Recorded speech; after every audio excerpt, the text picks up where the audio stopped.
Hello there. So what am I doing on this lovely sunny day? Well, as you can see, I'm having a really good time. So I've just laid out some of my spare wheels. Yes, I've got a few spare wheels. Uh, One of the quirks of Luxembourg is you need summer tyres and winter tyres. And I've just laid them out on the lawn. But I've laid them out in a purposeful manner. I'm going to talk about the mathematics of tyres. Well, what you'll notice is the first thing I've done is I've laid them out in one of my favourite geometric results. That is that if you have a circle, you can fit 6 equally sized circles all the way around the outside. And there we go. Those are the largest circles that I could find at the moment. So I thought I'd give it a go with these tyres. So aside from that, I want to talk about the mathematics of some of these things on the tyres. So look, namely, you might have noticed this. What does that mean? The numbers 195/60 R15. Well, obviously you know what that means. It's the manufacturer's make. This means it's a winter tyre, but some of the numbers are different, of course. So the 185/60 R15. So I'm just going to talk to you about the mathematics involved there. What do those numbers actually mean? So it's the view from slightly higher up, and if you're looking and seeing that somehow that pathway has accidentally become a tangent to one of those circles, that is not a mistake. I did kind of do that on purpose. And they're wonderful. It's a shame I'm going to have to bring them in.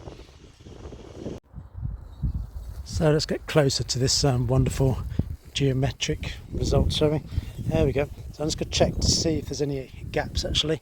Doesn't seem to be many gaps there, does there? The tyres seem to be perfectly tangential to each other. A small gap there. But otherwise, negligible gap there. Yeah, otherwise no. I mean, I'm guessing that the heights aren't all exactly the same. That is, the diameters aren't all perfectly the same. But you can visually see, can't you, that this is a winter tyre, this is a summer tyre. They are slightly different, but I do think it's a wonderful geometric fact there. So this is an interesting comparison here. So notice the summer tyre on the right is slightly higher than the winter tyre on the left. So it shows the importance of getting the right size tyres, because obviously you'd feel that on the ride of the car. But also the thickness of the winter tyres smaller, isn't it? So if I have a look at the thickness of the winter tyre, it's supposed to be 165 millimeters. I'll just measure that. You can see roughly there. Yeah, it's not terribly accurate, but yep, 16.5, 165 millimeters.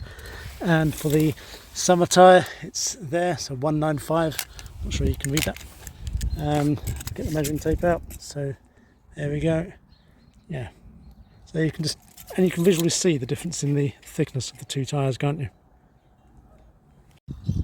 Here we go for an interesting comparison. So you've got the winter tyre on the left, summer tyre on the right. There we go. So what's interesting is this number here, the R15. So I looked it up. That means it's the diameter, confusingly. I say confusingly because of the R. I used to think it was radius. It means the diameter of the real rim. What's the real rim? So this is the real rim here. So that means the diameter from here to here should be 15 inches. So I'm just going to measure that and just see how accurate that is. It's going to be a bit awkward, isn't it? Why don't I just hold it like that? Yes. Okay, there's the 0 there, and I'll just twist it around. So I know I'm not measuring it completely accurately, but it looks like it's, yeah, roughly 15 inches, isn't it? But yeah, in case you wondered what that meant, yeah. So if you need some 15-inch tyres, it's the diameter, okay, of that one. Right, now this number here, the 65, that's an awkward one. Again, I had to look that up. That's an aspect ratio of the height of the tyre compared to the width of the tyre. Okay, so that 65 means that the height, so basically from here to here, height of the tyre is 65% of its width from here to here. If you have a look at this one, this has got a different aspect ratio. It's 60, so what that means is that this height is actually 60% of its width. It's kind of difficult to judge because obviously if you've got a different width compared to this one, then 65% or 60%, it's difficult to do the actual calculation. So I guess you've just got to look at them, decide yourself which has got the thinnest profile of tyre. Finally, I'm just going to look at the difference in the tread. So this is the summer tyre, this is the winter tyre. For those of you like Formula 1, and I do, this is a bit more slick. I know it's not totally slick because that's illegal. This one looks like a rain tyre, doesn't it? Because what these extra grooves are doing, they're actually clearing away the sludge and the rain. So sometimes they're useful in the rain as well. And it can clear away a lot more sludge and rain than this one here, because notice, apart from these 3 grooves in the middle here, you don't really have much clearage, do you? Anyway, yeah, that's kind of why this one's a bit safer, well, a lot safer to drive in wintry conditions.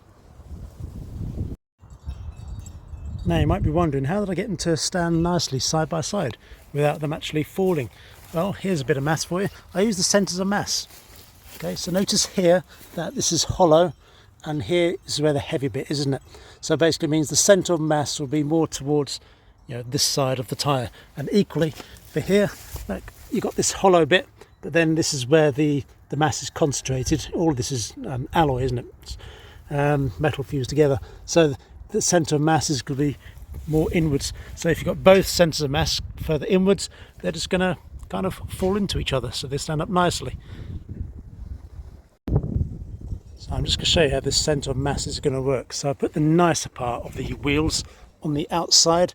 What that means is that the centre of mass is towards the outside, and they're just going to not stay together. Okay, let's just see what happens when I move my hand. There we go.